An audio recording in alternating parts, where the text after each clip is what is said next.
Yeah, that's fine. It'll be fun. All right, we're live. They can hear us. I'll play some music. We'll get going.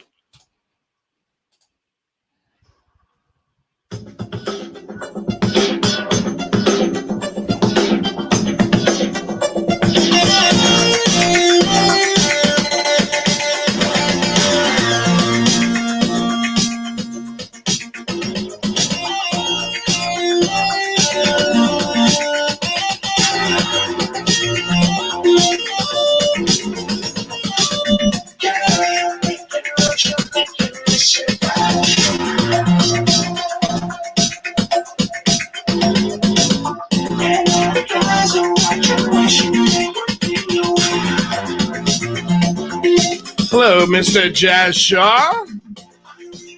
How are you? Oh, dude, I am just up to my butt in dolphins, but you know we're good. So that's good. Well, I was gonna say if things look a little different, Mikey's taking a break today, spending some time with the fam. But we had some videos drop. We had some really fun things here happen in the last 24 hours, and I also wanted to specifically get your opinion, Jazz Shaw, on sort of the motivations and how these things work, because you are a journalist. So I'm hoping you can provide some insight on how some of these things happen, why they happen the way they do. And just to let everyone know, I want to say, first of all, thank you to everyone in the chat that is here. Thomas, we've got Brandy, Robert, Explorer Lab, Matthew, you guys, thank you so much for being here. If you haven't already, subscribe to the channel, like the channel. Hit that bell. That way you don't miss any of these last second live streams. By the way, guys, we're going to start scheduling the show so that way you can make time for it, because clearly you guys are loving it. We want to make sure that it's as easy to get as many guests in here so we can have as many different voices and opinions, because you guys are loving all of these roundtables and the interactions with the roundtables. We will be taking calls at the end of the show. If Jazz has got some time, maybe he'll answer some questions for you. We're not going to go crazy long. And we also have Stephen Greenstreet coming in somewhere around the 20 to 30 minute mark, right, Jazz? Well, probably in the next few minutes, actually. Okay, he's gonna great. He's showing up. He just let me know if we can't get an audio, he was hoping to, get a headshot or something to use. We don't have time to set that up, but we'll see how it goes when he clicks in on the StreamYard link, with his phone. Yeah. Well, we got a $5 donation from Mr. Michael Mataluni, who cannot be here, but clearly he's watching. Thank you, Michael. Totally unnecessary. But yeah, man, hey, we got super chats. So if you want to donate to the super chat, you want to help this show grow, you want to make sure I don't have to go back to work and I can bring back Jazz and all these people all the time, as many times as I can, so we can talk and have as many perspectives about the UAP topic as possible, super chat it up, or you can check out my Patreon in the description below, which is right in my Linktree. Also, Jazz Shaw's information is in the description below. I didn't have any time to put in Stephen Greenstreet's because I had no idea he was coming on until about a couple minutes before the show. Jazz was like, hey, do you want Stephen Greenstreet here? I'm like, yes, we're talking about his video. I had two spots specifically pointed out in his video that I wanted to talk about because I thought some very interesting nuggets were dropped. One of which you pointed out. So we're going to talk about them. So let's go ahead. I'm wondering if we should play these videos before Steven gets here, because he had some amazing responses. Let me just double check. Yeah. Debbie, what's happening? Hairless Primate, Carl, you guys, welcome to the show. It's me and Jazz running solo today. If we do have some friends pop in, that's a possibility. I mean, the door's always open for them to come chill with us. So let's see here. Let me hit up this. So this is the video that we're discussing. This is Stephen Greenstreet, who we will see shortly, I'm hoping. Oh, wait, let me share the screen with you guys so you guys can see what we're talking about. So that's Stephen Greenstreet. This is the video I'm talking about, specifically with Lue Elizondo. So I'm going to hit let's see here. The first thing that I found interesting was set at the 1725 mark. So I'll put it, let's see here. I'll put it a little bit before that, so that way we can get a little lead into it. Check the sound. All right, there we go. All right, so we got sound. All right, so Jazz, you ready to check this first clip out? Let's run it. Just keep your eyes open because here we go. He's here. He's here. There's the man. All right. All right. Yeah. Hey, Steven, how's it going? Welcome. Hey, pretty good. Oh, man, dude, thank you so much for being here. We literally have your face on screen. We're just about to go over the audio clips, 2 specific audio clips in your interview with Lue Elizondo. But, I mean, since you're here, I mean, we might as well say hello to each other because we've never spoken to each other before. Steven, this is Jazz, and this is my friend Luis. And, thanks for joining us because you had one of the biggest stories of the entire last 48-hour news cycle, and everybody's going crazy about this, and we have questions. Oh, yes. I bet you do. Yeah. Okay, so Steven, I'm gonna play the first clip that I found very interesting from your interview, and then I'll stop it and we could talk about it. Does that sound good? Cool. Oh, but before we do that, Luis. Yeah, Jess. Some of our listeners may not be familiar. I think everybody should know about the Basement Files by this point. Please. But everybody should know that Steven is at the New York Post. He is one of the premier people in the mainstream media that has been covering the UAP topic. He does the show I just mentioned, The Basement Files. It's a long-running series. I will make sure we put a link up where you can watch all of those on YouTube. Definitely. The guy has just interviewed so many of the biggest hitters in the UAP field. As a matter of fact, I'm putting the link to the interview in the chat box right now, so you guys can go check out his channel and subscribe to it. Exactly. But Steven, before we get started, I want to say thank you for all the work that you have done. You and your partner on the Basement Files, other people that you have interviewed. But man, you hit it out of the ballpark with this thing with Lue Elizondo this week. So Thank you very much. Thank you. Of course. Yeah, it means a lot. Well, Jazz, I appreciate that introduction because, I had zero time to prep for Steven. I asked him. I apologize to everyone. No. Don't apologize. Literally like 20 minutes before we were starting. And I was like, dude, could you come on? And he was like, yeah, I'll do it. And we are so grateful. Incredibly grateful. Again, thank you for being here. So Steven, we're going to play this first clip and then we're going to talk about it because I thought, again, this is fascinating. Okay, cool. In 2019, I was doing my show for the New York Post basement office and just nonchalantly reached out to the Pentagon for a boilerplate statement on ATIP because I just wanted my own statement. And in there, they said that you had they said you had no responsibilities with ATIP. And then I followed up with the spokesman at the time, Chris Sherwood. What do you mean he had nothing to do with ATIP? Chris said to me on the phone, I'm not really happy with the way they're handling this story. They internally at the Pentagon. He was frustrated with that statement. Chris goes away, Sue Goff comes in there, and she issues a new statement saying Lue had no assigned responsibilities with regards to ATIP. Yeah. Why would the Pentagon consistently be saying this? Well, because my assigned duties were through the read-on document from 2009 that substantiates what I was doing. And of course, thankfully, Senator Harry Reid has set that record straight many times for the record of what my role was. And my name is clearly on that documentation and other documentation. This goes back to what I told you. There's some people in the Pentagon that still don't like me very much.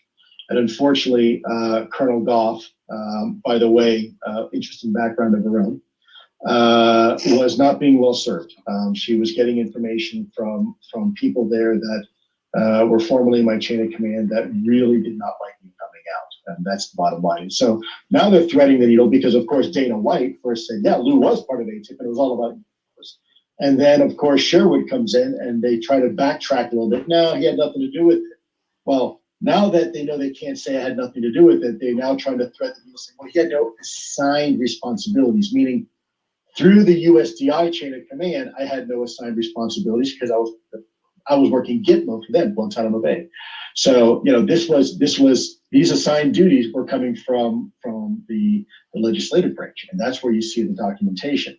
I suspect between you and me, and now your audience, that the Pentagon continues on that line of narrative. will probably be a big mistake for them.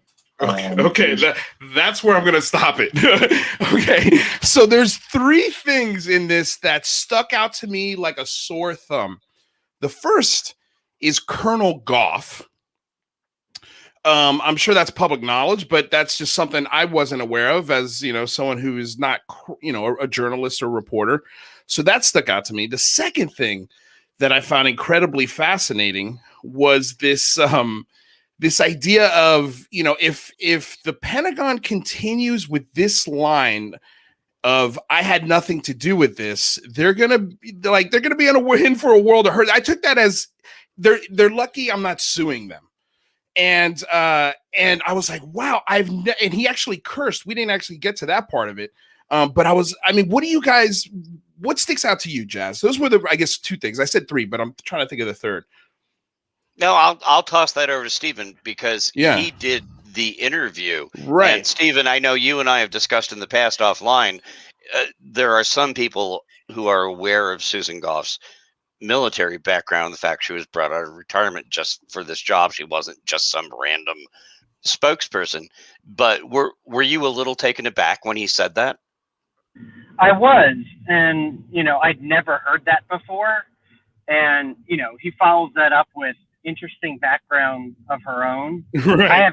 I have yet to really nail down what that means exactly. I'm sure there are some folks out there who, have been in the weeds on this, who have a good idea of what Lue is referring to there. I don't. And so, I was really taken aback by that. And, I will send you a link later, Stephen. She not only was she a colonel, but it was revealed by some other people a little while back that she published a paper when she was in the military, which was written about she literally wrote the handbook for how to control the flow of information.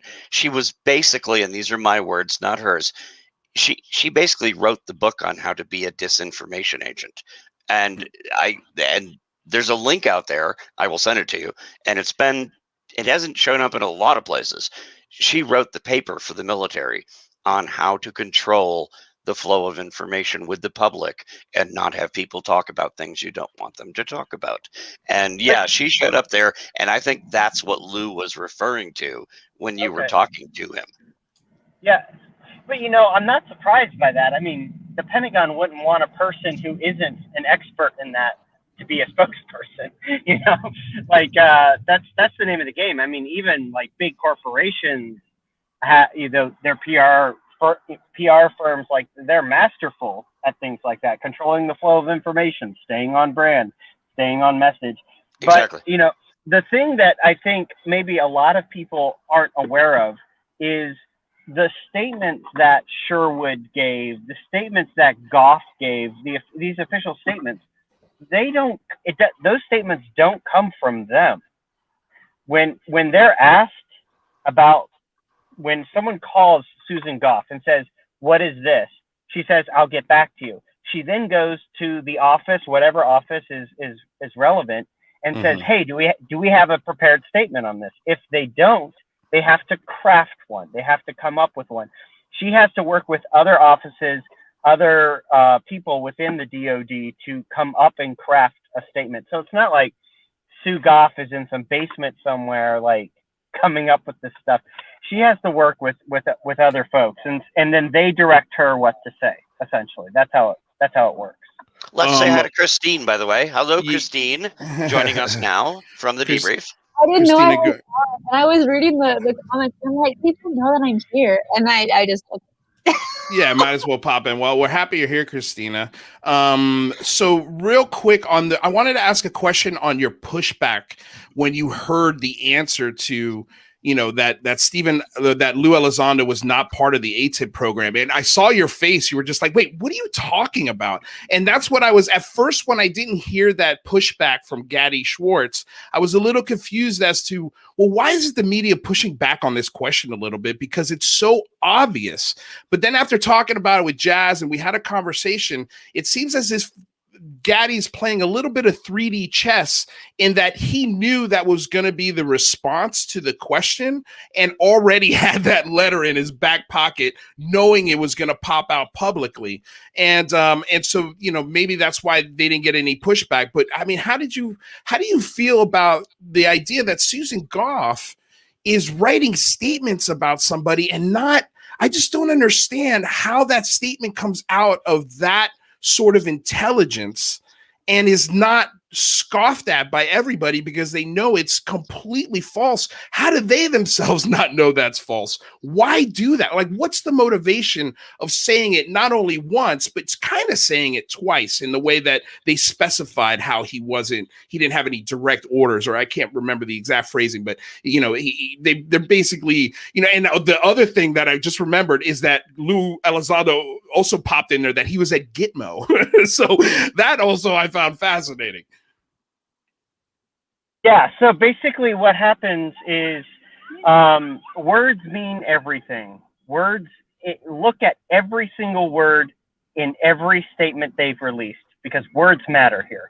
When you look at the first statement that Chris Sherwood released to me, and, you know, I'll go on the record and say I was the first one to get that statement. I did not report it. It's a whole nother story. But I when he said, Mr. Elizondo had no responsibilities with regard to the ATIP program. Look at the next statement from Goff. The follow-up statement within just a few weeks was Mr. Elizondo had no assigned responsibilities with regard to the ATIP program. Just my gut, me personally, what happened was they were like, oh crap, like we kind of got ourselves in a corner by saying he had nothing to do with ATIP. We need to add the word assigned. Is government that disorganized? Sorry. No, I want to let Stephen answer that. But I mean, it sounds crazy that they'd even got that far. Why would they paint themselves in that corner? I just don't. It's such a strange corner to paint yourself in. There's so many chimneys, and I'm not trying to answer for Stephen, but the intelligence community, and we've interviewed so many people who have talked about this. There are so many chimneys in the military, so many chimneys in the intelligence community that don't talk to each other. They all have their own little area of control, and that's what they work on. They don't frequently share things. So I don't think Sue Goff is we can't entirely say, oh, well, she obviously should have known that and she didn't tell us, because there are all these chimneys. And I think Stephen's run into this, you know, in his work doing interviews as well. Yeah. But there is a line, and correct me if I'm wrong, Stephen, where at some point if you have a little while to go ask questions, there should be some basic things you should know. Yeah. I just want to say, it was brought up earlier just now, Lue, I haven't heard this before. I thought I'd heard this, but I hadn't heard this. Lue answers the question directly. I didn't have any assigned responsibilities from OUSDI in the DOD regarding ATIP. That's true, because I was assigned in that office to Guantanamo Bay. That was my primary assigned responsibility. My assignments for ATIP came from the legislative branch, from the legislative branch. And so technically, Sue Goff saying Lue Elizondo had no assigned responsibilities with the ATIP program while at OUSDI is technically correct. That it's a war of words. It's not, and they refuse to bend. Now, there's some other things. Look, I'm just going to say this. I have a lot more. I have a lot more on this. Yeah, it sounds like you do. It sounds like you do. Go ahead. Sorry, Stephen. The one thing that was reported in the video that was released yesterday, so it's out there, is Chris Sherwood, after giving me that first statement of, he was the first one to say Lue had no responsibilities with ATIP. I called him And I was just like, dude, like, let's just talk this out. Like, what do you mean? Like, this guy's on the History Channel. He's on the front page. He's on the front page of the New York Times. He's out there saying he did this stuff. Yeah, there's just countless of hours of video of senators confirming this. Like, it's. But I was like, with Chris, I was like, hey, like, you got to give me more than just nah. You know, you got to give me more than. You got to give me more than he had nothing to do with it. Like, what's going on over there? And I got frustrated, and I was like, look, this is a yes or no question.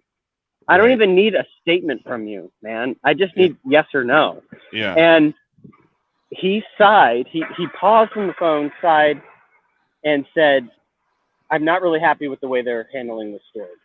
Wow. Really? So that's out there. I reported that in the video. Yeah, that's in the video. Yeah. No, that whole part to me was really shocking. Can I jump in? Yeah, please. Sure. Cristina, we don't want to do a whole bunch of mansplaining. Do you have a question here? No, I'm listening to you guys. It's really fascinating, especially to be able to hear the writer that wrote this groundbreaking article. So I'm really excited to be able to hear his side of the story. Well, okay. So your face in this video sometimes is what really caught me off guard in some moments of it. You're just like, I could see that your mind was literally blown. And especially when you guys started talking about, well, I'm just going to let the clip play. I mean, it's, let me play through this commercial real quick. But you're talking about the vastness of space and sort of where we sit in the entire cosmos and how everything is equally spaced apart. And the question to follow that up was just brilliant. And I think you kind of, it was almost like an eye-opening moment. Do you know what moment I'm talking about, Stephen? Oh yeah, of course. Yeah. Yeah. Okay. So I think everybody, that was the point where everybody's jaw dropped and was just like, really? Yeah.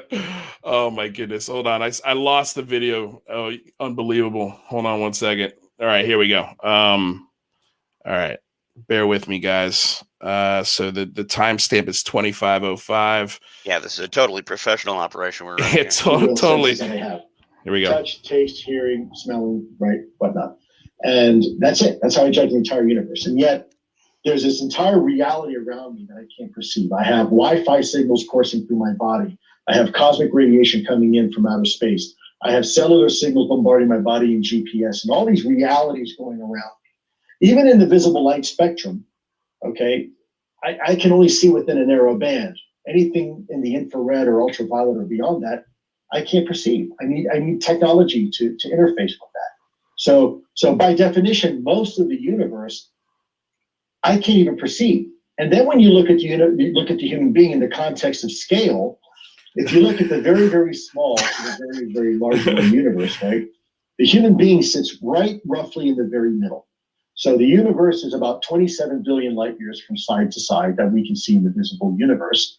And to scale as big as that is, when you look at the subatomic particles in the atoms that make up our body, they're roughly the same scale, meaning they're at 1 × 10⁻26 in size.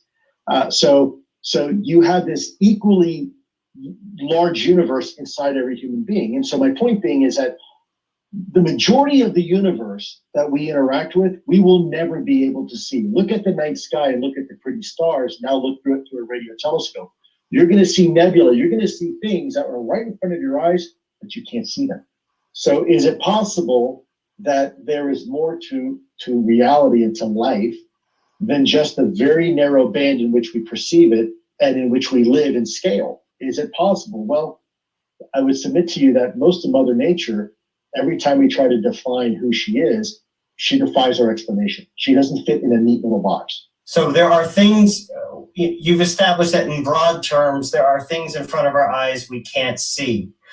On a more micro scale, would that also apply to UAP? Sure, why not? I guess my point is that we have to keep all options on the table until they're not. This is something we have been dealing with for a long time. And like a lot of things, imagine the first person who decided to get on a boat and sail over the horizon, right? And there's discussion of sea monsters and krakens that will devour you and destroy your boat. And yet we did it anyways. We did sail and we explored the world. And it turns out, 500 years later, yeah, there really are sea monsters, except for we call them the great squid of the Pacific, and we call them great white sharks and whales. Now they're just part of nature. They have a scientific name. But, those sea monsters still exist. They're there. We just learned to understand them. And maybe this is the same thing. Maybe this is just yet another expedition over the horizon in which we're going to realize what we thought were monsters are really just neighbors. Now, I got to ask Stephen. I got to ask Stephen. Stephen, when you heard that and we saw the reaction on your face, I had a hard time telling. Did you feel like you just heard something really profound from someone who's been studying this issue? Or did you have a moment where you felt like you were watching the professor from Animal House, like toking, and then just saying, everything's really incredible and the universe is in my fingernail? What was your first impression when you heard that?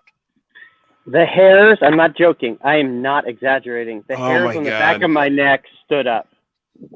I felt like, for me watching it, Stephen, like you finally got it. Is that fair to say? Well, I think in a broad term, yes. But let me just say this, that me personally, not journalistically, personally, have been looking into what Lou just said on my own for the last few months, if not better part of a year, into things that human beings can't see. What exists outside of the human spectrum of sight? That's been my own personal interest for some reason. I read a story about how hummingbirds, in National Geographic, scientists have discovered hummingbirds can see colors that are outside the rainbow, colors that human beings have never seen. And I became obsessed with that story. And so when Lou brought this up, I was like, oh my God, he's saying it. He's saying the thing I've been looking into and obsessed with. And then when he brought up sea monsters and how they could be just our neighbors, right there in front of us, we just can't perceive them. Right. I was literally, the hairs on the back of my neck stood up. I was my heartbeat sped up. I was like, no way.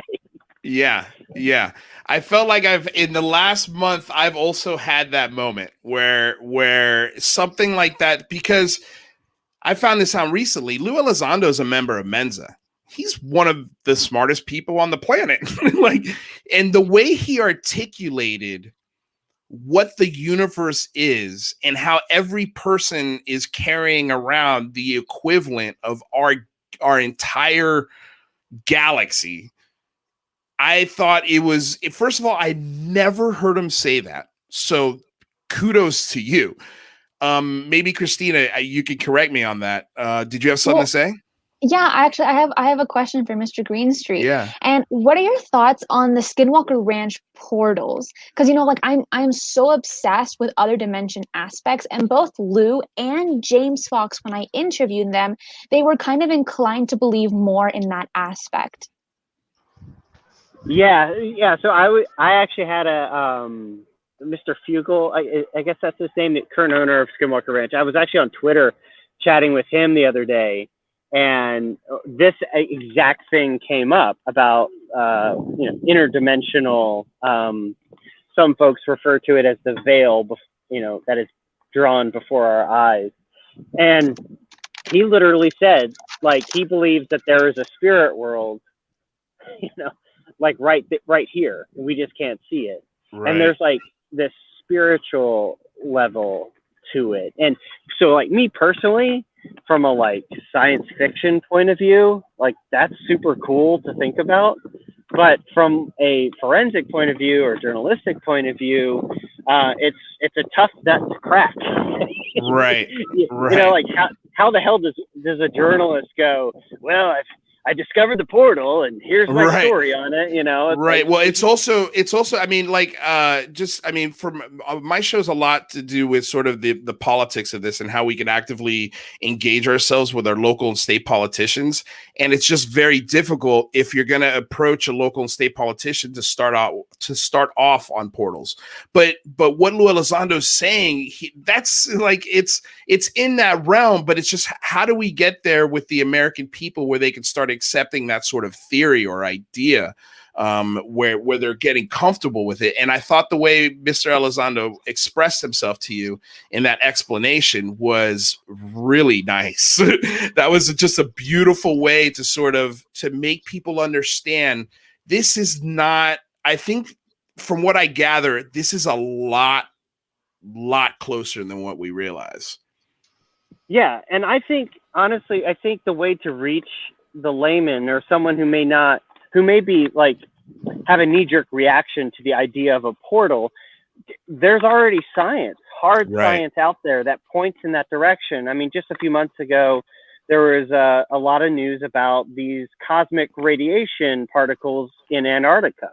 And scientists are hypothesizing that these, cosmic radiation particles could be proof of a parallel universe. This isn't like a sci-fi TV show. These are like real scientists.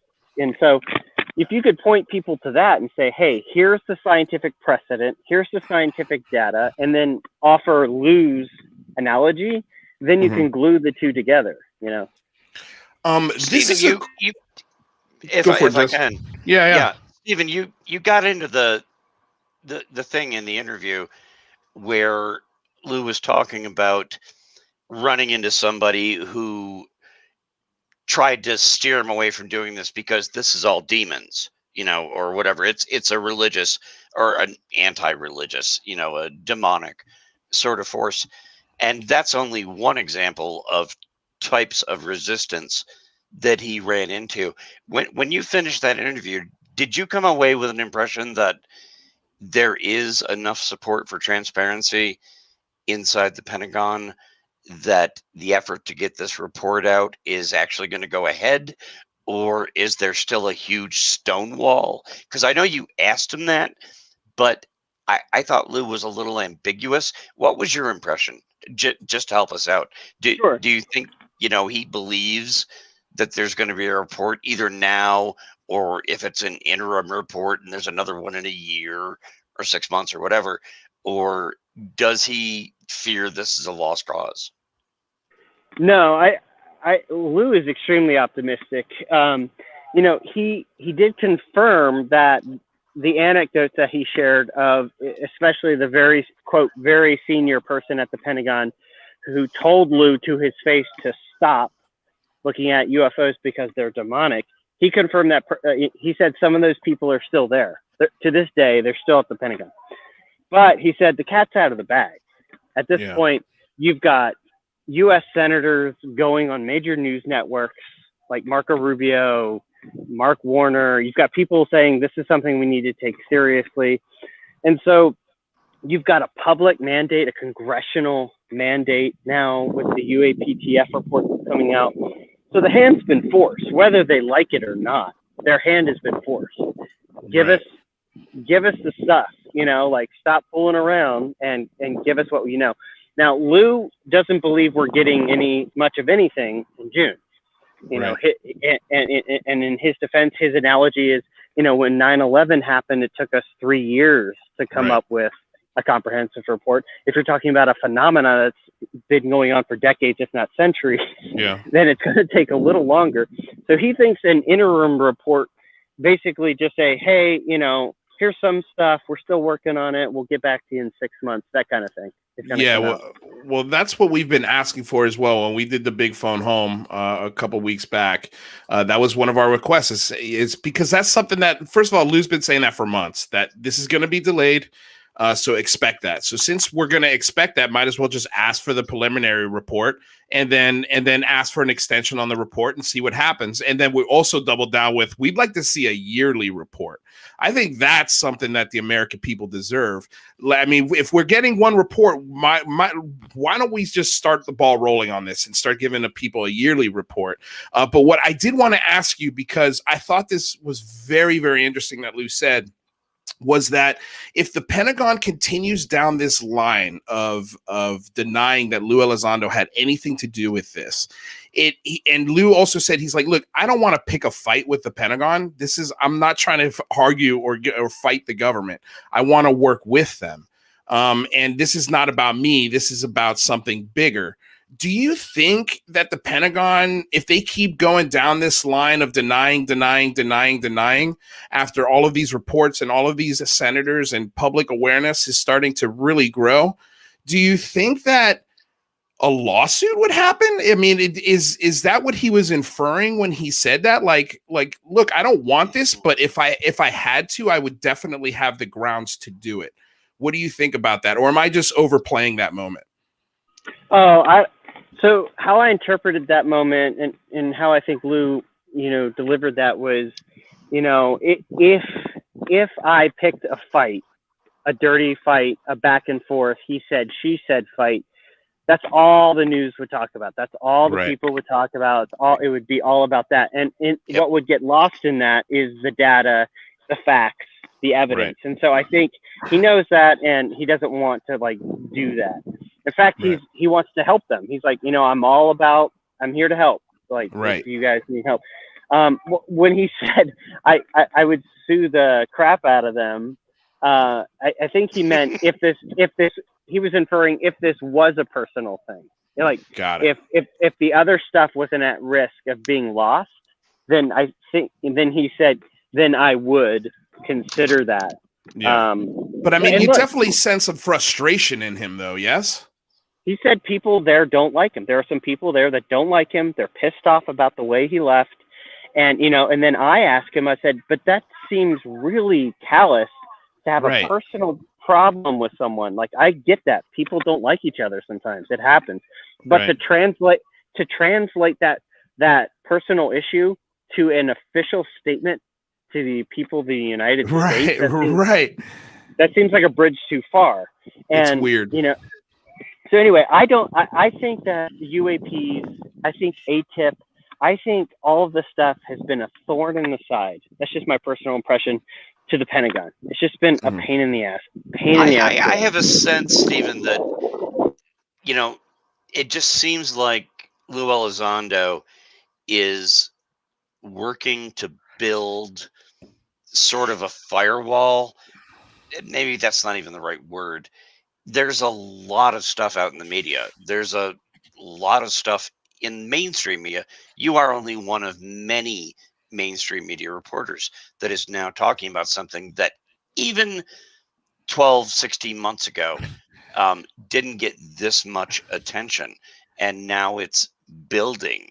I mean, are we at the point where some of the key players, and it's Lou is clearly one of the biggest ones, but they're coming out, and it feels to me like we're now coming up within, a very short period of time before the initial report, however complete it may or may not be, is going to be done, that it's like, okay, we're going to stop pussyfooting around, pardon my language, and let's really start putting some pressure on. We watched some interviews this week with Harry Reid, who came out and said things I had never heard him say before, at least in those terms. He's like, yes, I've heard about this. One of the most recent ones that your paper reported on was, he goes, I've been told numerous times that we have UFO crash wreckage. And if you want to know about it, go talk to Lockheed Martin. And that was a lot more forceful than he's been in the past. Does it seem to you that we're reaching a point where the key players are growing frustrated, and it's like they want to get the public on their side? I'm not trying to prejudice your answer, but it does feel to me like people are taking much bolder steps right now. Yeah, I agree. And just look at the media. I mean, there was a point where the media would only cover a UFO story every once in a while, but it was always with a wink and a nod. And just look at the last year. It's just an avalanche. I mean, reputable news agencies, reputable journalists are looking into this. And yeah, I think they're winning that battle. If indeed that is their battle and their intentions to inform the public, they're winning. It's getting out there. It's trending all the time now. So I do think that there's a lot of frustration. Honestly, just my gut, just having my finger on the pulse of this for a while. There's something behind the scenes. There's a battle going on behind the scenes that we really don't know all the details of right now. Well, who would have gotten so petty and personal and slanderous? I mean, honestly, I feel so bad for Lue, because he's been so calm with a good demeanor during all of these attacks on his validity, and he's shown good integrity, to be honest, in my opinion, over and over again. And here he is, like, getting bashed up. Yeah, I don't know. Like, people, basically his bosses, his superiors at the Pentagon, according to Lue, said, we don't want General Mattis to know about this. We're not, basically we're not briefing the Secretary of Defense on this. And Lue, that was like their stance. He kind of just went around them. He quit in protest and then plastered all he knew, everything he knew across the world. And I mean, think about anyone who's ever worked in an office. Have you ever gone around your boss or witnessed someone go around their boss and get them in trouble? Like, yeah, I only assume that a grudge would be held at that point, Yeah. And when you're talking about, Lue refers to, quote, very senior people, you're talking about powerful people. And when you bite their hand, to think that we're talking about the intelligence community here, guys. We're talking about spooks. We're talking about the CIA. We're talking about the DIA. These people, that's not something you do. It's like you're not supposed to do that. So it's not outside the realm of reality to assume that could be going on. I personally don't know. I have my instinct says something like that is going on. Hey, you guys, I gotta pop out of here. But before I do, I'll take one more question. But I wanted to show you guys. I've actually was driving and then parking and everything. But I want to show you where I am right now, real quick. Okay, ready? Yeah. All right, ready?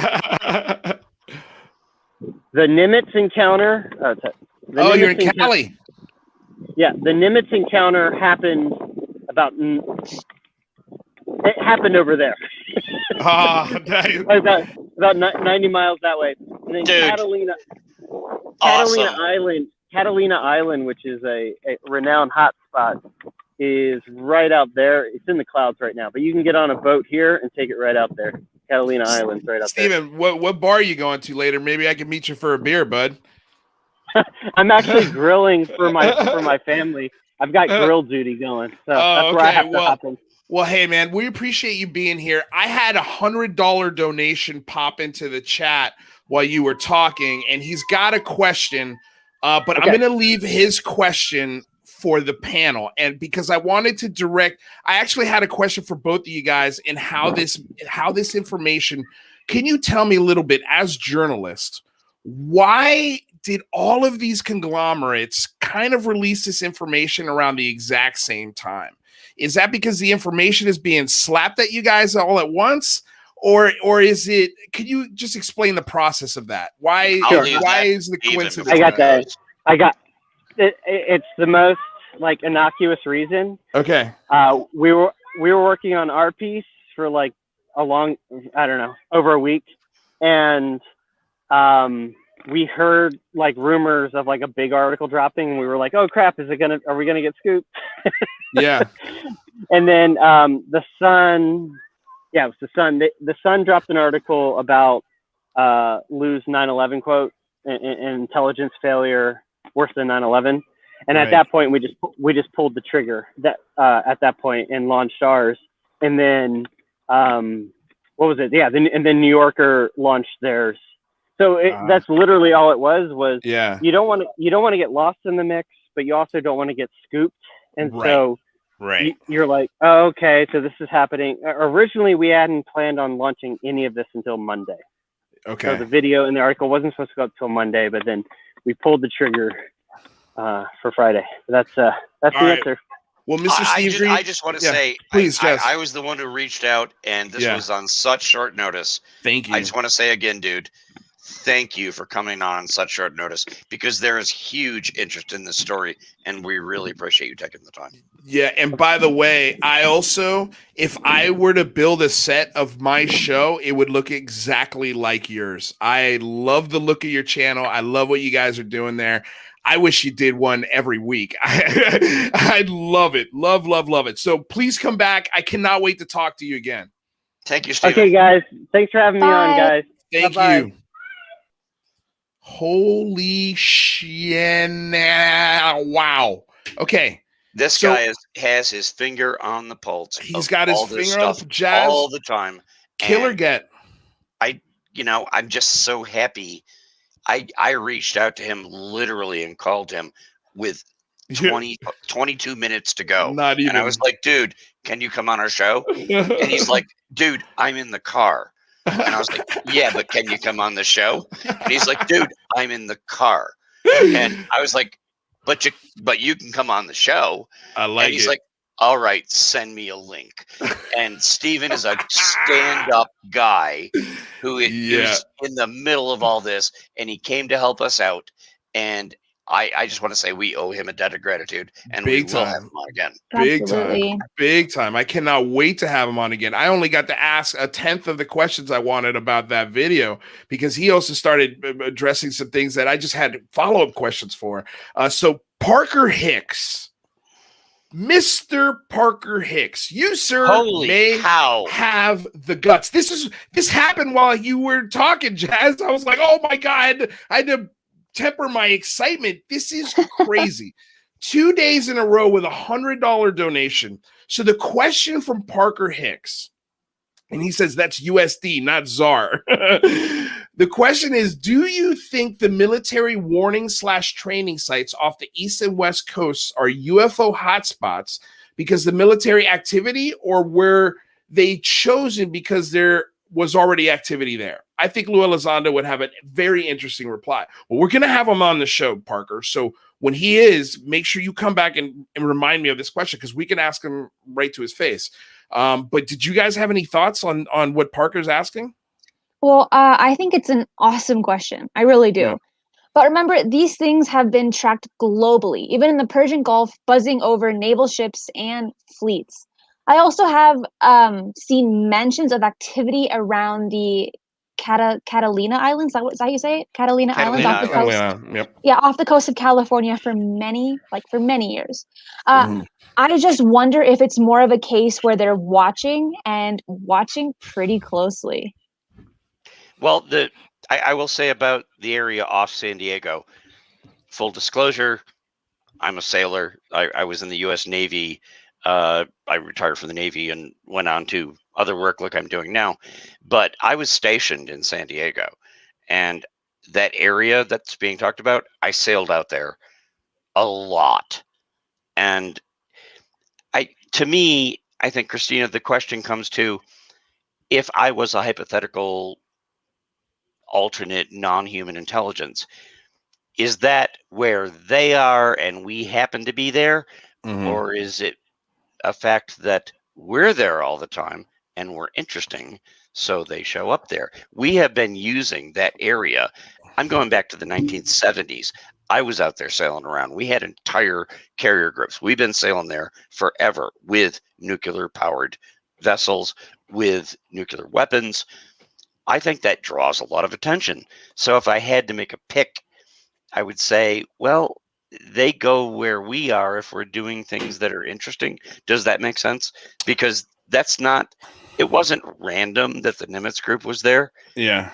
That's where we always sailed. I was sailing back there during the Iran hostage crisis, and we're still sailing there today. So if you want to watch American nuclear powered vessels, that's a pretty good place to watch. Yeah. Well, I would say I'd even add one more option to that, and that is maybe we're there at the same time. Maybe. Cristina? Maybe we're both occupying the same space, time, and but they're occupying other dimensions past the 5 that we have here. Or right, space, width, time, depth, 4. Excuse me. Possible. I mean, yeah. Yeah, I mean, okay. No, yeah, I that part of the interview I found interesting also. But that's something a lot of people have discussed, and I don't think it's a crazy idea. You know, we live in a 3-dimensional world, 4 if you count time.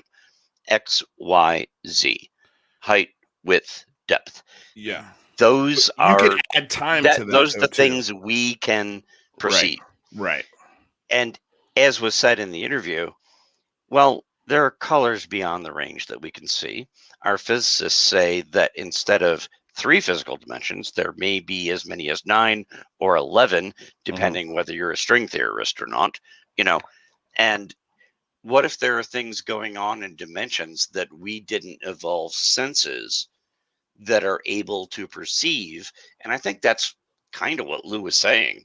There could be crap going on right in front of all of us right now. Right. And some people maybe can sense them a little. Maybe you call that ghosts. Maybe you call that aliens, you know. Maybe you call that colors that you can't see, like octarine, you know, something off the end of the scale. And most of the people can't see them. Do I write that off? No, I do not write that off. That's absolutely possible.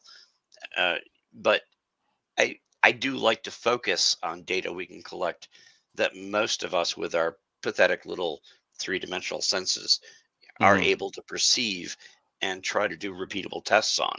So I don't write any of that off, but I think there's a lot of data coming in that we're not at the point yet where we can really do repeatable tests on that stuff. I don't know what you guys think. I'm right there with you. I'm well, first of all, nobody knows, right? But I think those are great theories. I really like the idea of it's all happening at once, and every once in a while we just happen to either slip into it or it slips into us. And you just have to be at the right place at the right time. And then I think there's that aspect to it. And then there's, I think, an aspect of it that can completely decide when it wants to show up, how it wants to show up, what it's perceived as. And now you're talking about some really wild things. But I always go back to Lue Elizondo's analogy of the cigarette. And he says the cigarette is everything. Think of it as everything. Space, time, everything that's happened in history, everything that happened in the future.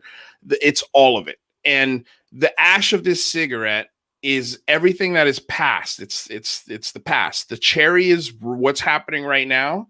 And then the rest of the unsmoked cigarette is everything else. My question that he never seems to go past is who's smoking the cigarette? You know, who is and plus, I'll let Cristina answer that. Yeah, I mean, what do you do? Well, here's the metaphorical thing. What do you do with a cigarette when you're done smoking it? You flick it. It's nothing. So I want to know who's smoking and who's flicking of the cigarette. Too much of an analogy for me. Cristina, does this sound to you like maybe a parallel to are we living in a, what's the word I'm looking for? Well, here's the thing. Like, I do a lot of musing. I sit back and I do a lot of contemplating on these trans-medium sightings, right? So all things that we're talking about on objects coming and going through the ocean. So the oceans are so mysterious themselves. Right. And these things use the medium of water in many ways which we are clueless about yet. Like as an energy source or a medium for opening wormhole conduits. All of this is like speculation, but at this point, these things are leaving so many questions open. So even your analogy, everything. Simulation was the word I was looking for, Cristina. Mm. Is it possible that they're all leaning these discussions we were just observing, that maybe none of it's real? Maybe this is a simulation. Maybe we're living in a computer generated simulation from some greater species. And I don't say that as a joke. There's a lot of very serious people who think that our reality may not even be real, you know, and Maybe. we're observing things we don't understand because somebody's messing with the simulation. Right. Right. But Maybe. I mean, we are seeing clues of a big simulation. Yeah. What clues are those? Well, I mean, if you look at the dimensions that people are talking about, they're doing scientific studies. Isn't that kind of a clue right there of a simulation? Like, how can you have multiple running at the exact same time? So that's only one example. That could be a possible explanation. Well, I mean, I loved just listening to what Lue was saying. Like this idea that it's a microsphere, macrosphere kind of thing where, you know, this inside of an atom is an entire galaxy. Right. You know, and that also I my favorite thing, and by the way, I hate to screw up the show, but yeah, no, kind of hit the wall on my time. But I think the best thing I liked from that interview was Lue's idea about the monsters over the horizon. Oh, that was beautiful. And the idea that there was a time when there were people standing on the shore looking at the horizon and going, that's the end of the world. It's all flat. It's just water. And somebody sailed out there, but they had a map in front of them that had a picture of a dragon on it. And it was like, here be dragons. And we were the kind of people that actually went and did that. And we went there and we found the dragons. They were whales. They were giant squid. They were things like that. And I don't know, we've got a much bigger map now with all the technology we have, and a much better map of this galaxy, the Hubble Deep Field image of all the other galaxies. And it's like, yeah, that's a big, scary ass ocean. And there's probably some dragons out there, you know, but there might also be some neighbors. And I want that to be my closing thought for tonight, because it seems like a really positive thought. No, I think it is, Jazz. I think it's beautiful. I appreciate you coming by. I appreciate you bringing a friend. Tell him the door's open anytime he'd like to come back. We definitely want to get him back. Let's see if we can get him back next week and set aside like an hour with him if we can, and let the crew, you know, just go to town on the questions, because I think he was very honest. I want to ask him more about who he thinks is pulling back and forth between, you know, the information that, you know, I can't believe this might be being held back because of an office grudge. That's crazy to me. So I really want to dig into that. So Mr. Jazz Shaw, before you go, please tell everyone where you can find their stuff. My stuff really generally isn't worth finding. But, yes, it is. Yes, it is. Go on. Twitter is the best place to find me. I'm at Jazz Shaw. Wonderful. Just my name, you know, and I link to everything I do on a bunch of different fronts, and you can follow me there, and eventually you'll get tired or annoyed, or maybe you'll like it. Who knows? But thank you very much. You're very welcome, Cristina, sir. Luis, always a pleasure talking to you. I know it right is. Back at you. Yeah. I just got one message in while we were doing this. Yeah. We're going to talk about this offline. I think we can do this again next week. And I have another guest who's interested in doing it after watching this, who's even more famous than the guest that we just had. We'll talk about this later. Woo! Yes, Jazz. Bye, Jazz. Man, ending on a high. Thank you, Thanks, Jazz. guys. We'll see you later, buddy. Cristina Gomez. Hi. That was fun. Yeah, that was really interesting. So Do you have to go? Yeah, I'm so hungry. Okay. It's noodle time. Gotta have my noodles. That's okay. I'll take questions by myself. I was just saying, maybe you stick around for some questions. If you're done eating noodles and you want to come back and maybe answer some questions, go for it. I'll probably do it for the next 15, 20 minutes. Well, if anybody wants to do it. here. Dude, thank you for popping in. Holy cow. It was so great to see your face on a Saturday. Always, right? I usually work on Saturdays, so. Well, I'm glad you were able to pop in and you had some great questions and some good thoughts. So it's always a pleasure, my lady. We'll see you soon. I'll catch you on the flip side. All right. Bye. Love it. Love it. Holy cow. What a day. What a day. Holy cow. Stephen Greenstreet in the house. $100 donation in the house. I mean, you guys, give some love to the super chat after that interview and more interviews coming. I cannot wait to go into the private chat and see who's coming up next week. Ring the bell, Mr. Ryan Sprague. And then a day later, someone at the Pentagon said, none of it can be released. Ryan, if you're free and you want to come hang with me, come hang, bro. I'm here for another 20 minutes. I'm all by myself. You got the link, baby. Come on in. A lot of love for Cristina. Just want to say hey to everybody. Parker Hicks. Parker freaking Hicks, man.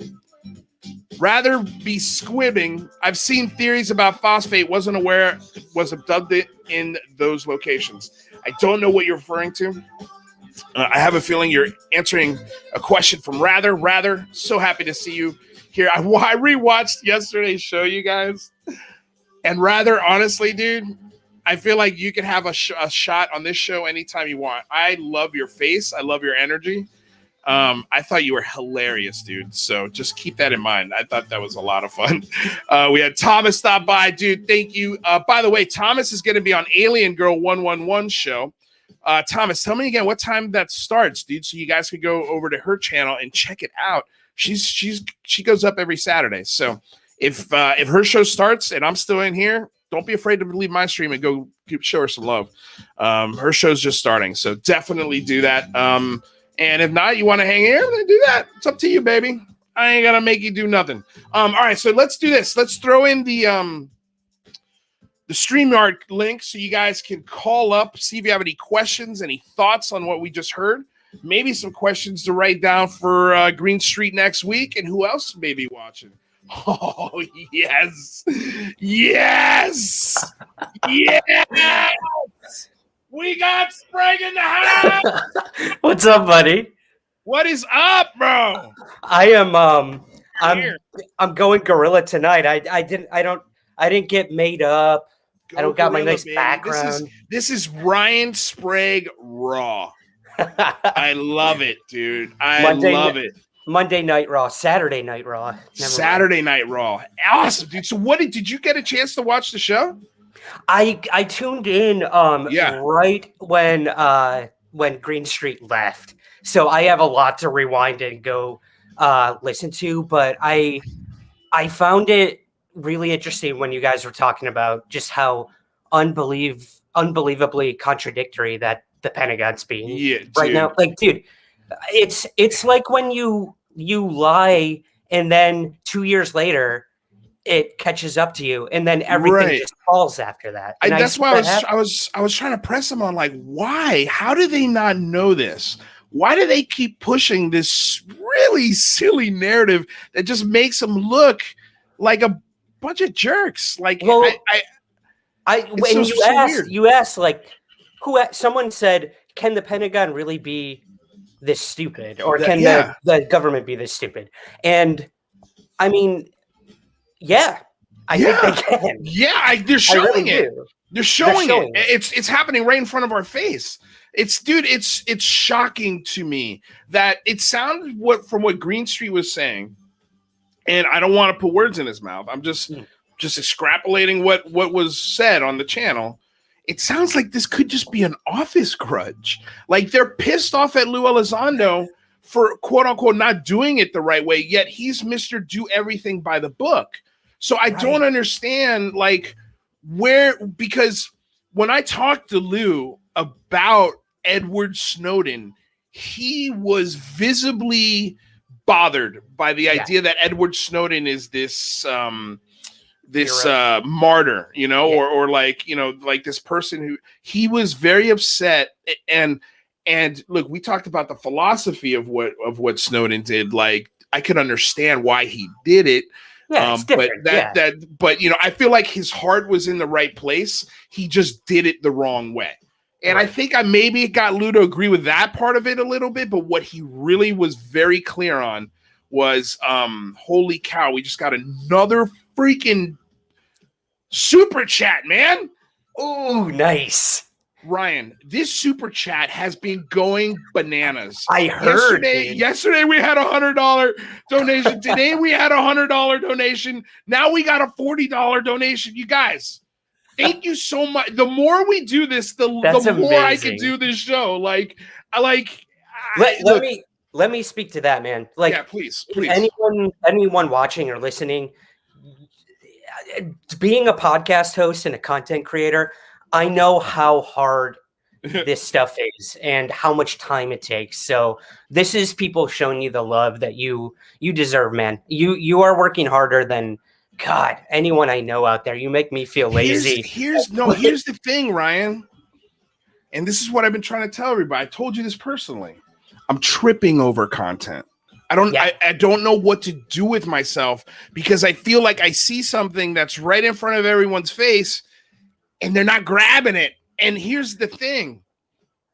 In 2 or 3 years, Ryan, people are going to be desperate to find somebody who can give them a better interview, better information than 60 Minutes, NBC, ABC, Fox News, The New Yorker, The New York Post, all of them.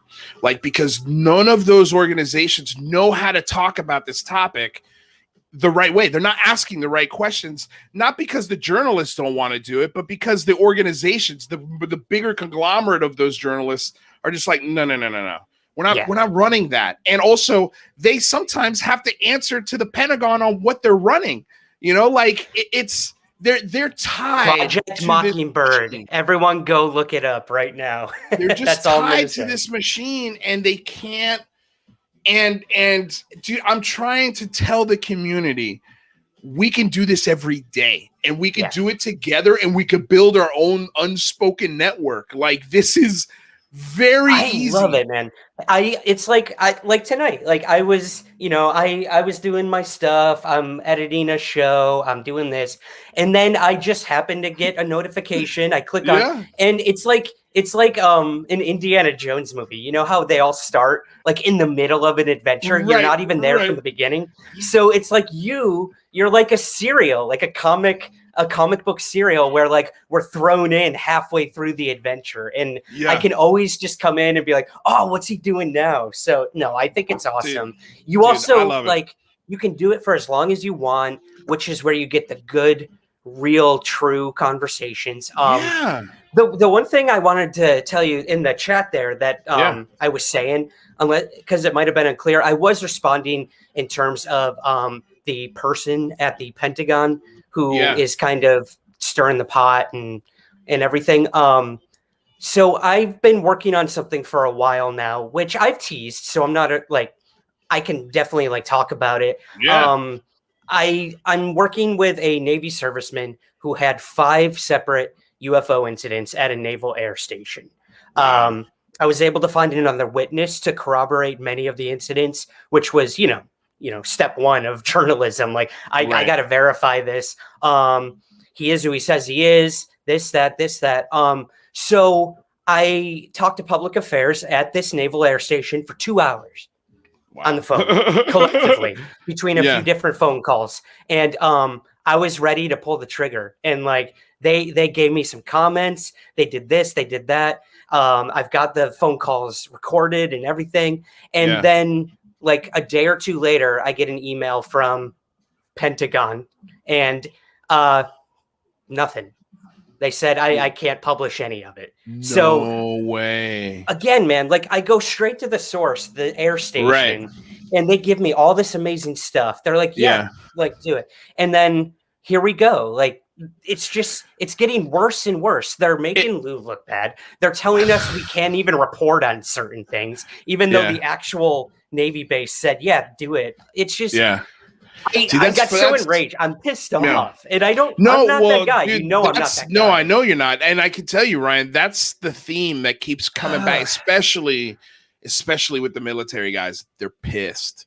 They're very upset. And I can start to see Lue getting a little upset because they keep pushing this narrative that is so stupid that it's at this point, it's a joke. If the DOD does that again, I will hope that the reporters in the room are just like, no, that's incorrect. We know you're lying, so stop and see what happens. Caught twice now. Twice. No, well, yeah. Well, the second statement, technically, according to Green Street, isn't a lie, but it's the way they worded it made it sound like the man is lying. Yeah. And to a point where a former senator had to get out. And I just always think of Senator Reid, like he's got cancer. Like this guy got out of his bed or whatever therapy he was doing, stopped everything he was doing on a Sunday, I think it was, to release this statement and set the record straight. But then when we talk about it, we go over it, it kind of makes sense because of the Gatti Schwartz thing. Mm-hmm.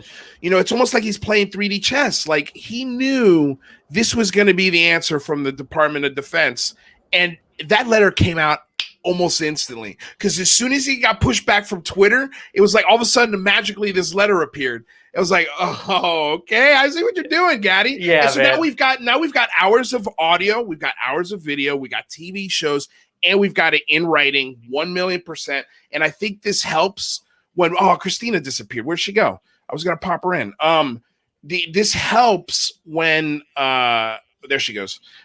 Let me put her right back in there. Hey, Cristina. Hi, sorry, I was whipping down some noodles. No, it's okay. Ramen. It's okay. The queen of ramen. Just eat your ramen. Don't sweat it, man. This is not that kind of show. We don't have to break to commercial. I don't got a producer in my ear. If you want to eat ramen, it's all good, girl. If you're hungry, eat. Okay, let me talk about this super chat. Positivity breeds positivity.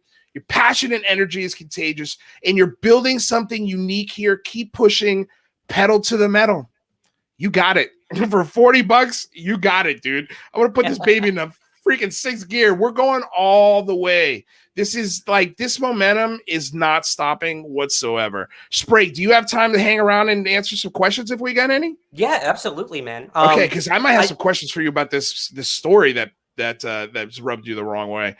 Yeah. Well, to kind of piggyback off of what you were saying with Lue and them, I agree. I think it's kind of this might be a little controversial, but it's like how the U.S. trained, Al-Qaeda at one point, right. And then they turn around and use it on us. You've got the same thing with they're the ones who trained Elizondo to be the sort of intelligence agent that he is, and now he's using those skills and things he learned to kind of throw it back at them and be like, you're going to say this, I'm going to get a step ahead of you, and I'm going to get Reid to comment on this. Like, I don't think they know who they're messing with. And like, I'm not Elizondo super fan or anything like that. But it's clear that this man knows how to spin words in the way that he needs them to be.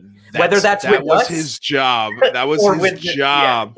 He's a counterintelligence. Like you're messing with a counter.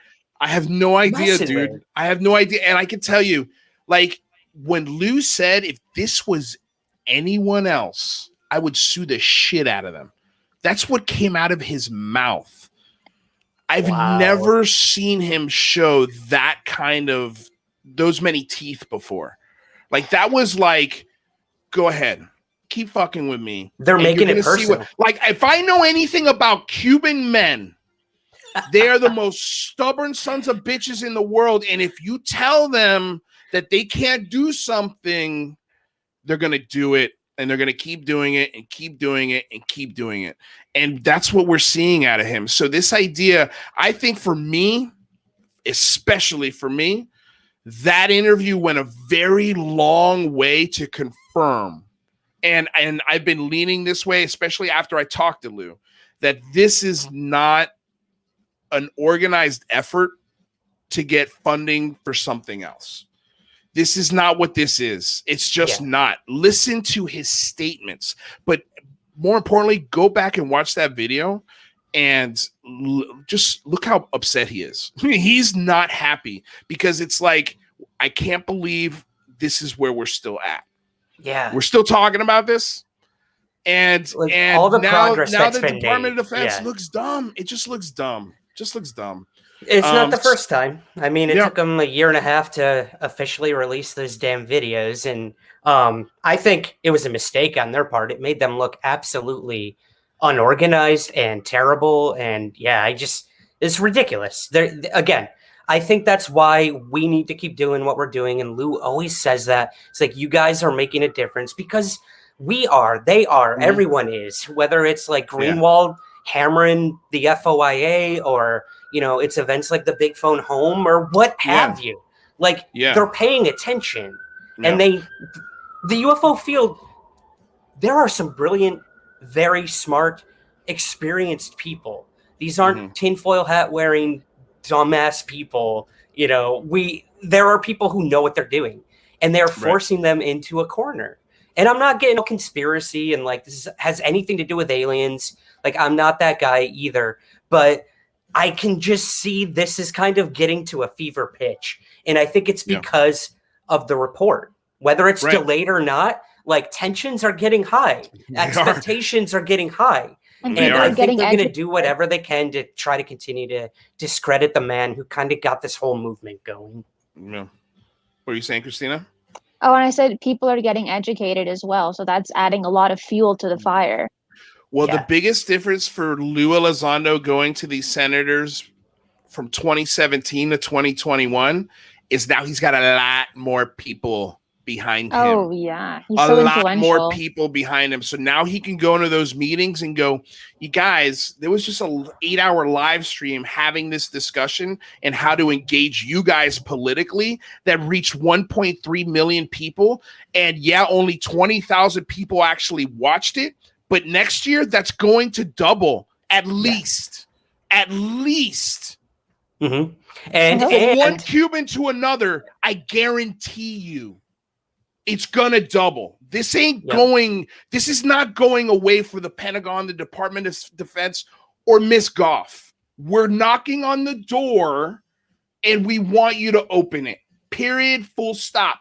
And when Lue says, he said, make a phone call. Why don't you call Lue Elizondo and ask him what his involvement was instead of getting it from 10 different people that are not giving you the right answers and are making you look like a fool. You came out of retirement to look like this. It's either you're doing it on purpose or you're doing it because you don't know what you're doing. So if you don't know what you're doing, maybe the legislative executive branch needs to replace you. Yeah.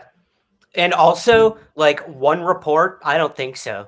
Like, this is something that we are going to push for. I know Lue, I know Chris Mellon will, yearly, maybe bi-monthly. Like, none of this one drop report BS. Come on. No, I mean, we're tired of it. No, we're tired of it. Like, we want information every year. We want you, at least for me, I don't know about you guys, I'm going to speak for myself, but I want more public funding. I want universities and scientists and organizations like the SCU to be able to apply for grants so they could get the data themselves and they can share that data with the government who doesn't know what it's dealing with. I think that's the clearest works for us. I think that's the clearest thing, that it's so obvious they don't know what they're dealing with, and that's why they're doing it all wrong. They're doing it all wrong. It's like all thumbs with how to talk about the UAP topic, and then you add on top of that an office fight. Like, really? This is what's holding this up. It's wild. By the way, guys, I put the link for you guys to join us in the chat. If you're going to join us, all we ask is you be on a Wi-Fi connection, don't be naked, and turn down the volume of the show. Those are the only 3 rules we got. We're going to go for another, I'd say, till 7 minutes if we don't get any calls. If we do, then we'll go longer. But if we don't, we're going to wrap this up because I think it's been a pretty successful Saturday stream. What do you guys think? Absolutely, dude. Again, I can't wait to go back and listen. But as soon as I heard you talking about Go, my blood started to boil because it was such an immediate wound because I just talked to her like a couple days ago. And you talked to Goff. Oh yeah. That's the point person. Is she nice for all of us? Yeah, she's very polite and cordial, but again, what's like the deal, Susan? It's like, what's the deal, Susan Goff? Like, here's why the can't thing. you just have a little bit of dialogue with us? Why are you telling Ryan? No, I'm not bashing on her. I'm trying to talk to her. Like, why are you telling my beautiful friend Ryan Sprague 2 days for 2 or 3 days that, yeah, go for it, Ryan. Write the story. You did the resource checking. You double checked everything. It seems to be legit. You know, you're asking her. You asked, I'm sure, very politely, professionally. Why are you restricting him from giving this story? What are you afraid of? Like, it doesn't come with tracking data. It doesn't come with any videos, I'm assuming, Sprague. Am I wrong? No videos, no videos, no tracking data, nothing classified, right? It's just a Navy man's story and maybe a buddy or somebody else who was on the facility at the same time that saw the same thing at the same time. So he could verify what his brethren is saying, right? Yeah. There's a couple things in reference to the base confirming certain things for me. So that's good. But again, it was one of those times where it's like, yeah, you can't tell us not to report on something. I mean, again, if it was some sort of classified thing, which it wouldn't be. Let me ask you this, Ryan. Do you have to follow that ask? I don't know. I don't think so. Because again, I mean, but then again, you probably won't get. Yeah, I wonder if though. I mean, if you did, if you did, you probably wouldn't get access to them again then. That's a possibility. And again, that's hard as a journalist because you want to keep your sources. And look, the Naval Air Station, the public affairs were amazing. Like I said, I had really good in-depth discussions with them. And I pulled the rug out from under you. Yeah, I said in the beginning, I'm like, I'm recording this. Is that all right? He said, yeah, of course. And I might use any of this conversation in print. He said, all right, cool. And then like a day later, he said, have you heard from the Pentagon yet? Like, what are you talking about? He's like, well, they're kind of taking over this correspondence. And immediately I was like, of course.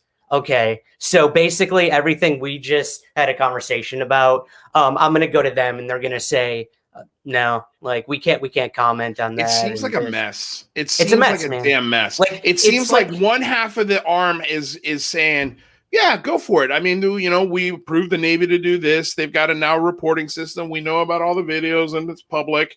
And they're like, it's cool. You know, it's almost like asking mom versus asking dad. Well, do you think because it's a mess, in a way, it's kind of strategic because no one knows what anyone else is doing, making everyone more confused? Well, do you think that's intentional? That's why I say either Susan Goff is lying intentionally, or she's just making some really boneheaded mistakes. I don't think there's anything in between. I mean, what else could it be? Yeah. I mean, just relay the theories. I'll be more than happy to listen to them. But it's like, you're supposed to know these things. Yeah, it's frustrating, man. I'm doing the story, so it's happening. It's just a matter of what I'm gonna decide to disclose. But like you said, again, I'm not publishing any sensitive data or anything. These are just stories. So the fact that they're even trying to control just witness testimony, it's ridiculous. They can't do that. Petty. It seems petty. Like they're just it makes them look childish right now. And it's not even damage control. It's not. I mean, like it's not like the guy from the FAA with radar tracking data on that Japanese air, like Callahan. Like it's not like Callahan where you got all this like data that he just took. He straight up took it out of the FAA. I just don't want to, dude. It's I'm curious to know the conversations that are having behind, because like I said, this feels like going between mom and dad. It's like, Mom, can I go out tonight? Can I borrow the car? Mom's like, yeah, go for it. And then right when you're about to head out the door, Dad's like, where are you going? Mom said, I'm going to my friend's house. No, you're not. No, you're not. Well, why? Because I said so. Now give me the keys and go do something else. Yep. What happened? What just happened here? Yeah. You know, and it feels like we're in high school with this. You know what? The deeper I get on everything, the more I realize high school never ended.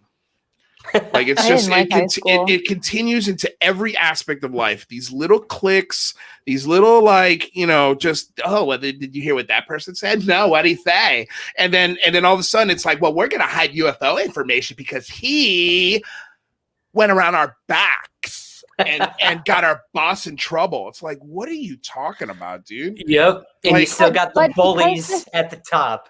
Right. But because the information is becoming more public of the conflicts that are happening amongst the government, right? It's helping us to push for it even harder than before. Because before we're all ignorant. We're like, oh, we don't know what's going on. We think that everyone's like a functional machine.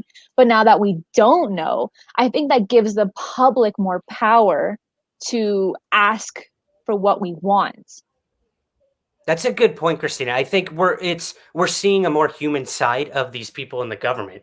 Like you said, we always look at it as this monolith that it's like the government is keeping these secrets. No, they're people. Look, they're people. Right now, a lot of that information is being contained by one person, one public affairs person at the Pentagon, and probably answering to someone else and afraid of what's going to happen if she says anything.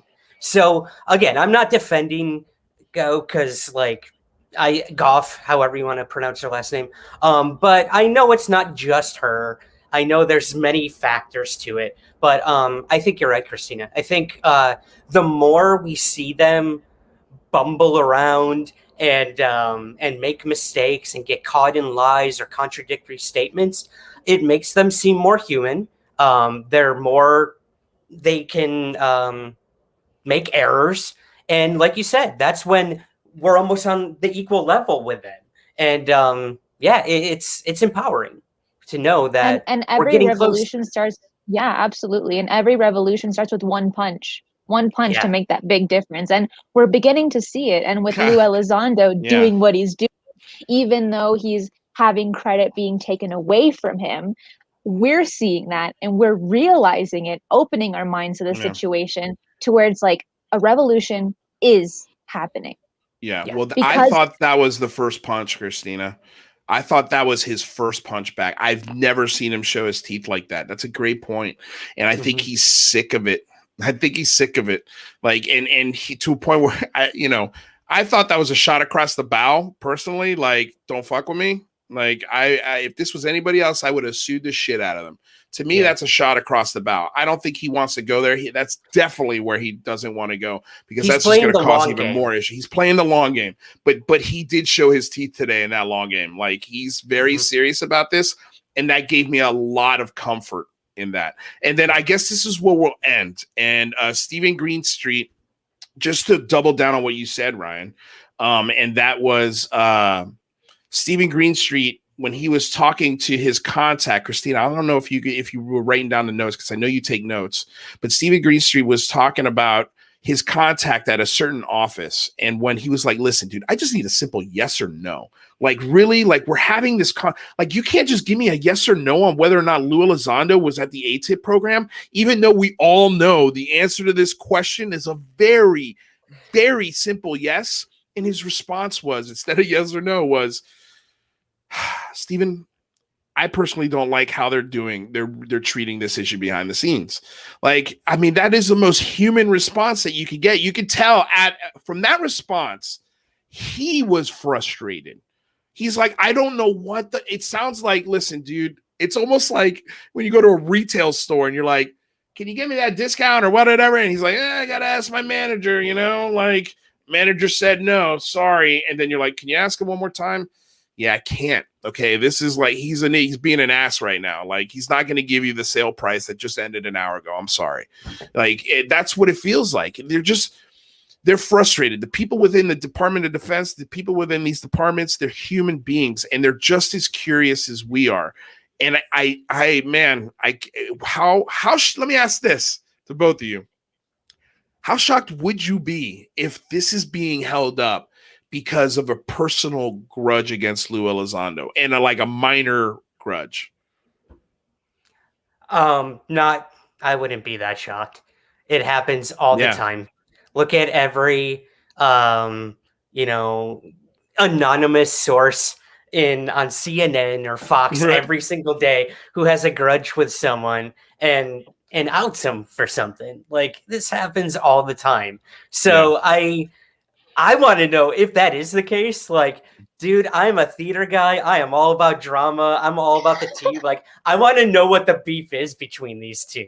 Like, what sort of weird past is there that is making this happen? That's almost as cool as the UAP report. Like, I want to know what the story behind this is. It's like a big boxing match. In a lot of cases, when there is beef, it's usually because of miscommunication. No other reason. That's it. If you look at every drama, it's like, oh, I misunderstood you, but now I hate your whole family. This is why when I get in arguments with people on Twitter or I see arguments, I tell them to call me. Yep. You know, call me, because we need to have a conversation, because we're going to get lost in this text. And I'm sure that happens with emails and memos within the Department of Defense and the Navy and all these different offices.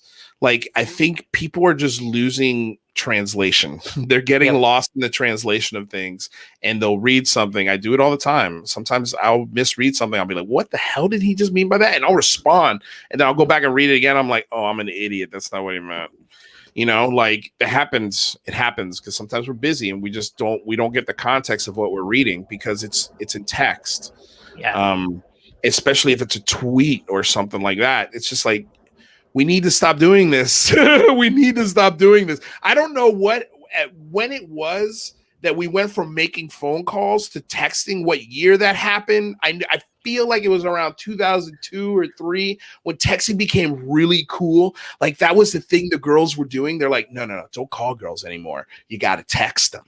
And now this whole texting thing has bled into everything else.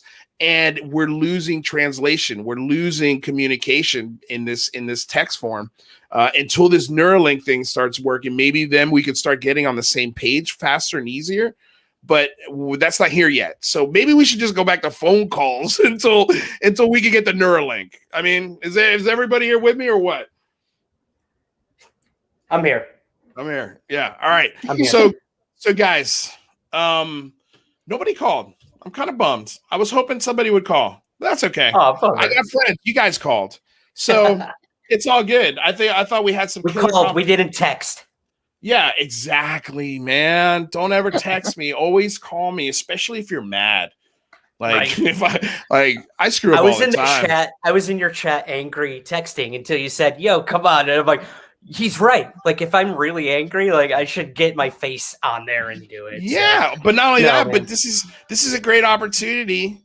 Wait, what? I'm gonna publish that phone call I had. I think you got me going, man. You got me ready. Well, look, man. What I would say is sleep on it. Sleep on it. If you still feel the same way tomorrow morning, then go for it. I think he froze. No, you did freeze. Okay. Yep. All right. I thought you froze. I did for a minute. Sleep on it. Okay. And then if you still feel the same way tomorrow, I say let her fly. You know, but I would say girlfriend. She always tells me that when I'm about to angry tweet. She's like, just sleep on it. Sleep on it. And what I would do tonight is I would send whatever information you got to the most credible journalists you know and that you trust, mentors. Say, hey, this is what happened. I want to let this fly because there's no reason not to, other than maybe losing some access. Yeah, that's the question. Do you want to lose the access, the possible access? But it's like the access is not getting you anything. So, you know, like, I don't know. I don't know how I would play it. I think, Ryan, I don't think I would release it. I think I would hit him up again and tell them, hey, by the way, I've got the right to release this, but I'm not going to because I'm going to be patient. Yep. I think you guys are gonna change direction. So I'm gonna respect you and hold on to it. Play the long game. That's what I would do. Just like Lue. That's what I mean, dude. I want to hear it. I want to hear this phone call. I want to hear this story. But I also know that you're a killer journalist, and I don't want you to lose access to it just because you got a little riled up by me. Yeah, especially. Well, that's very kind of you, man. But no, I agree with you. And there were some bombshells. So hopefully, I think you're right. I'll talk to him and say, look, I can do it, but I won't. So give me something. Give me something. Yeah, or let's have another conversation, and maybe you can explain to me why. You know, maybe get some reasons. I doubt you will, you know? Yeah. But I would say, man, you got a lot of smart people around that care about you. Run it by them. You know? Yeah. So, Cristina Gomez, I'm going to let you sign out first. And then I'll let Ryan close the floor. Miss Gomez, what do you got? I like the music in the background, but thanks for having me. You can find me at Cristina Gomez on Facebook and on Twitter. It's eyes_on_the_skies. I want to see you guys there. Get it? Eyes on the skies there.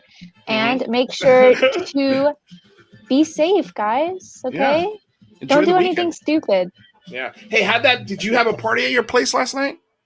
It was just a few friends. Yeah, a few friends in college always turns out to be a pretty good time from what I remember. Oh, no, I don't do those things. But don't forget to take a look at Christina. What do you hold on a second? What do you think I'm inferring here? I'm just saying you're a college kid. No, I don't drink alcohol. Oh, okay. All right. Yeah. All right. But don't forget to take a look at Ryan's fan art and vote on it because I struggled. It was so hard. There's some fascinating art on there. Look, I'll be honest with you. Full disclosure. I knew the one I picked, I know the guy. I actually saw him work. I saw him working on it when I made a phone call to him. And he didn't show it to me or anything. He was like, oh, this is what I'm working on. And I just happened to see it. And I'm like, oh, that looks pretty cool. And then I saw all the other ones that you popped off today. And I'm like, oh my God, I'm actually having a hard time choosing which. There's I think 5 really solid designs there. You might have to pick more than one there. I know. Sprague. Well, you might have to pick more than one. And let me preface this by saying, like, this wasn't my idea. I'm not vain enough to be like, draw me fan art. This was my merchandise company. They were like, yo, do a contest. We'll feature it in the store. They'll get a gift bag. They'll get their stuff on a t-shirt in your shop. They'll make money. Like, that's a really cool idea because I'm an artist too. I know how hard it is to get paying work. So I'm like, if I can help one artist, like, sell a couple t-shirts, maybe 3, maybe we'll do 3. But you're right, man. Nice. Like, they blew me away. I'm humbled. I'm honored. But if anyone wants to, my voting is open until May 4th. Just go to my Twitter or whatever. I've got the voting link on there and vote for your favorite Somewhere in the Skies fan art. So thank you, Cristina. Thank you. Absolutely. I love it. Yeah, no, that's what I was going to let you do, but Cristina actually just beat me to it. So thank you for that. I read your mind. Look, man, this is what the show's about, right? It's all about spreading love. It's all about spreading love, dude. Ryan Sprague does amazing work. Cristina Gomez does amazing work. That's why I want them here. That's why I want them here all the time to watch my back. So when I get crazy, they'll be like, "Whoa, slow down there, Ranger." And same for them, you know. Like Sprague was just about to go public, and I was like, "Whoa, Sprague, whoa."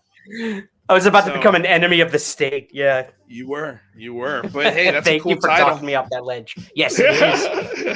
It is. Ryan Sprague, enemy of the state. That's actually sounds like a great podcast title. You're welcome. Go for it. Take it. It's all yours. Thank you.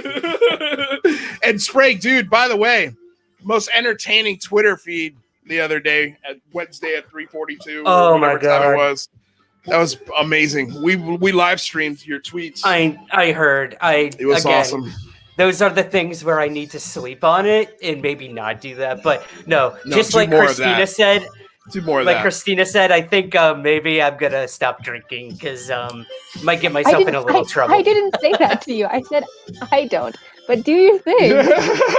Yeah, she never said to not drink. Hey, man. It's okay to kick back. I mean, it's not like you're posting drunk pics every day and doing. I was with my family at a vineyard, like drinking wine. It was the time. It was the time.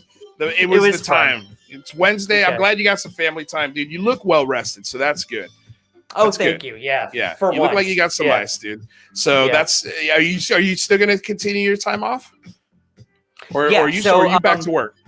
My job here in New York City, I'm still waiting for it to reopen in September. But like you, creating content is a second job. So I do the weekly podcast, which is a job.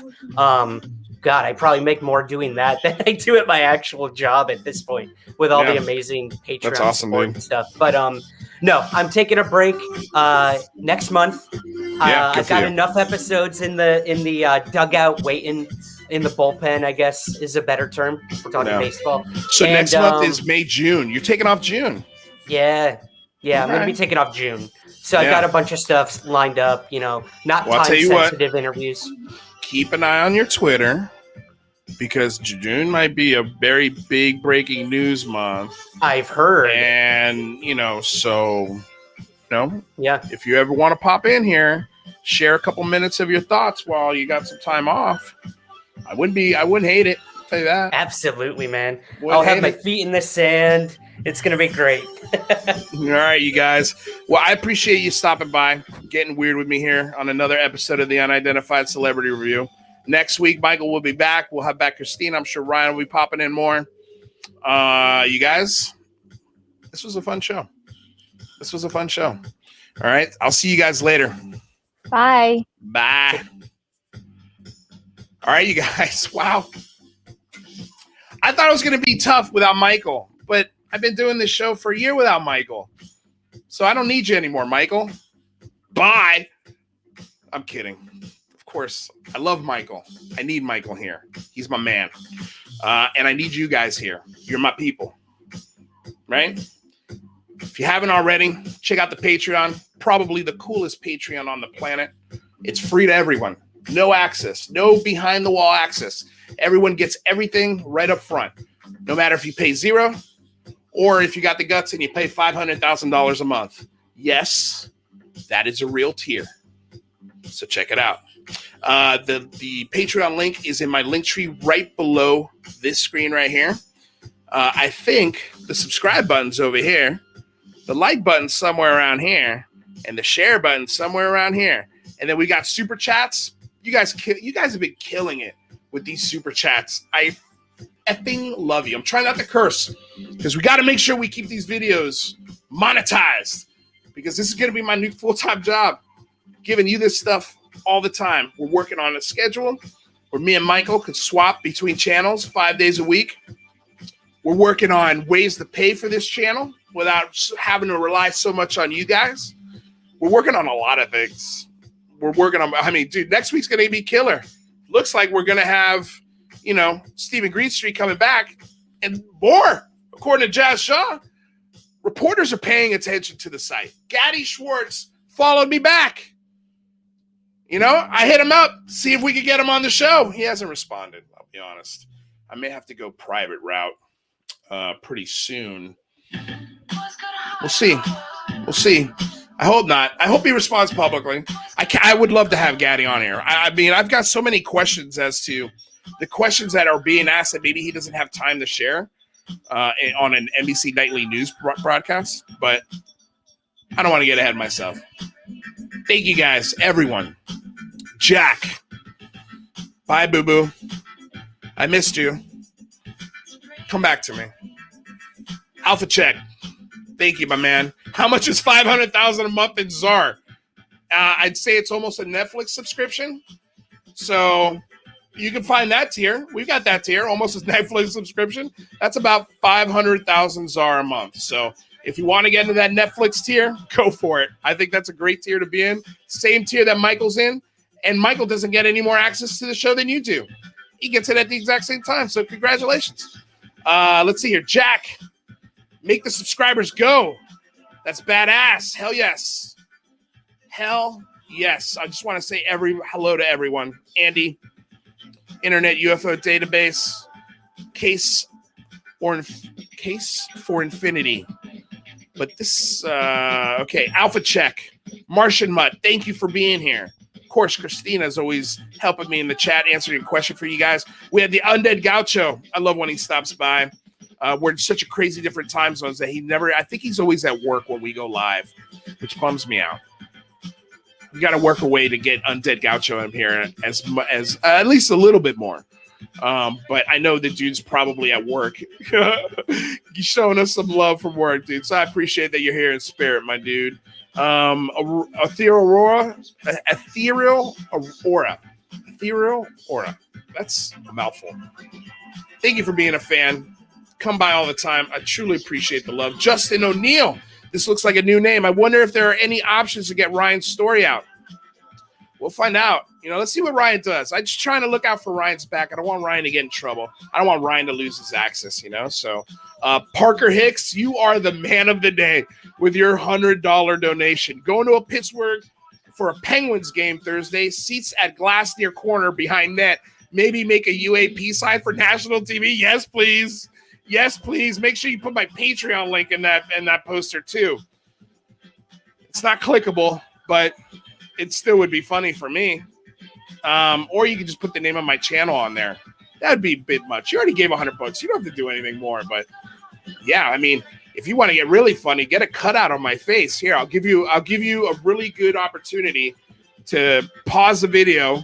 Here, I'll take this off. Now you can take that to Kinko's, make a big head out of it, and put it on the glass at the game. Or you can take that one. Completely up to you, Parker. That's what you get for a $100 donation today, my dude. Thank you. And I'm sorry, by the way, Parker, that I did ask your question, but I had so many follow-ups for Green Street. So I hope your question was answered by the folks in the chat with Cristina and Jazz. I think we did a pretty good question answering on that part. I think it was a great question. And it's something that we will definitely get into Green Street with. Martian Mutt, Anonymous Rex, thank you for being here. Valro, Greg.com, back in the house. Thank you for that $100 donation last night, Greg.com. $200 big boys, $100 sharks in the house. Andy Oates, thank you for being here. Victor Coliero. Parker can be a foreign drones. I'm not going to read this because it's a response to something, and I don't know which one. Let's see here. Arturo, everyone from every angle. I'm hoping you're talking about our roundtable because I agree. Internet UFO database. Moose 1911, thank you for being here. Truly appreciate the love, my dude. You guys check out Alien Girl 111. I think she's going live here pretty soon if she hasn't already. She's a lot of fun to listen to. So we got the Keymaker. Alpha Check, thank you so much, man, for the positive vibes. $40 dono. Dude, I mean, just awesome. Thank you, dude. Thank you, thank you, thank you, thank you. Here's our boy Rather. Thank you, Luis. I've got lots of interesting theories I'd love to share on your show someday. Absolutely. Absolutely. For sure, Rather. I would love to have you on the show. Maybe we'll do a day with just fans. A whole show. I don't know. What do you guys think of that? We could do like a weekend show where all we do is take all of your calls. We'll pitch it for a couple weeks so everybody can get ready. Nobody's nervous when they come in. Could be fun. No, Muskoka. I love you. I love Luke too. I love you and I love Luke. I got to stop blazing up before I get into UFO stuff. I don't think that's a prerequisite. You do you. You do you, Jack. All right, you guys. I'm going to play some tunes for you on the way out. If you have any questions in the chat, I'll be hanging for about 5 more minutes. Thank you so much. Before I go, I want to say thank you to the sponsor, BlueMarlinChronicles.com, purveyors of the world's finest fishing tackle since 1995, also known as UFO Dad. I want to say thank you to DOS Tapes, who provide all of the music that you hear on the show. Their Bandcamp is in the description below. And that's it, you guys. Thank you so much, all of you, for coming aboard, getting weird with me here on another episode of the Unidentified Celebrity Review. Your home for credible news, reviews, and commentary on everything UAPs and UFOs. Until next time, you guys, stay safe out there. Peace.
I'm not standing, baby. I'm standing. I'm not standing. I'm not sitting.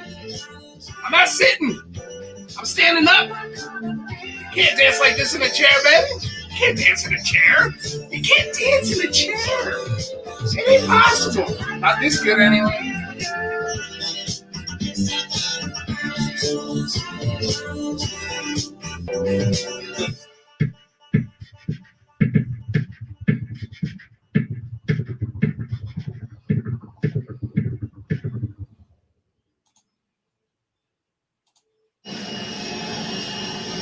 Thank you and enjoy your flight.